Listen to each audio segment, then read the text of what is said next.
गाइजहरु नमस्ते सञ्जय म पनि एकदम ठिकै छु। अहिले जय Panchpuri tour and ट्राभल्सको Pushpalal चोकदेखि just दायाँपट्टिको साइडमा जय पञ्चपुरी टुर एन्ड ट्राभल्सको संयुक्त यातायात बस सुचारू भइरहेको छ। यदि नेपालदेखि भारतदेखि नेपाल आउजाउ गर्दै हुनुहुन्छ भनेपछि जय पञ्चपुरी टुर एन्ड ट्राभल्सलाई सम्झन सक्नुहुन्छ। जय पञ्चपुरी टुर ट्राभल्सको होटलमा म आइसकेको छु र यसैगरी यहाँ चाहिँ जय Panchpuri tour and ट्राभल्सको head office यहाँभित्र रहेको छ भनेपछि यहाँ चाहिँ टिकट हैदराबाद बेङ्गलोरमा टिकट काटिन्छ भनेपछि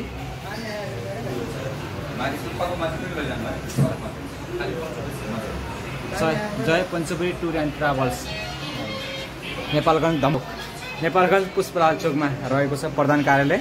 यदि हजुरलाई सम्पर्क कार्यालय थापा होटल जस्ट दायाँपट्टिमा छ।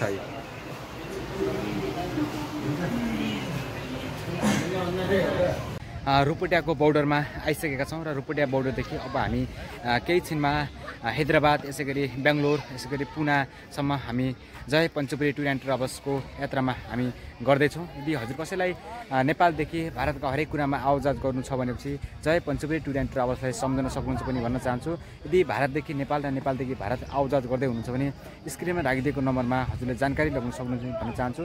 अहिले रुपटियाको बोर्डरमा थुप्रै मानिसहरू नेपालदेखि रोजगारको सिलसिलामा भारतका हरेक कुरामा आउजाउ गर्नको लागि अहिले रुपटिया बोर्डरको चाहिँ एउटा बस पार्कमा आइसक्नु भएको छ। यो जय पञ्चपुरी टुर एन्ड ट्राभल्स यसैगरी संयुक्त यातायातको मोर्चामा चाहिँ यी गाडीहरू सञ्चालन भइरहेका छन्। यदि हजुर कसैलाई नेपालदेखि भारतको हरेक कुरामा आउजाउ गर्नु छ भनेपछि जय पञ्चपुरी टुर एन्ड ट्राभल्सलाई सम्झन सक्नुहुन्छ पनि भन्न चाहन्छु। यहाँ थुप्रै मानिसहरू बसिरहनु भएको छ। अहिले कति बेला गाडी यहाँदेखि रमना हुन्छ त्यसको पनि म हजुरलाई अपडेट दिँदै जानेछु। र हजुरले यदि भारतदेखि नेपाल र नेपालदेखि भारतको यात्रा गर्दै हुनुहुन्छ भने जय पञ्चपुरी टुर एन्ड ट्राभल्सलाई सम्झन सक्नुहुन्छ पनि भन्न चाहन्छु। हस्त नमस्ते।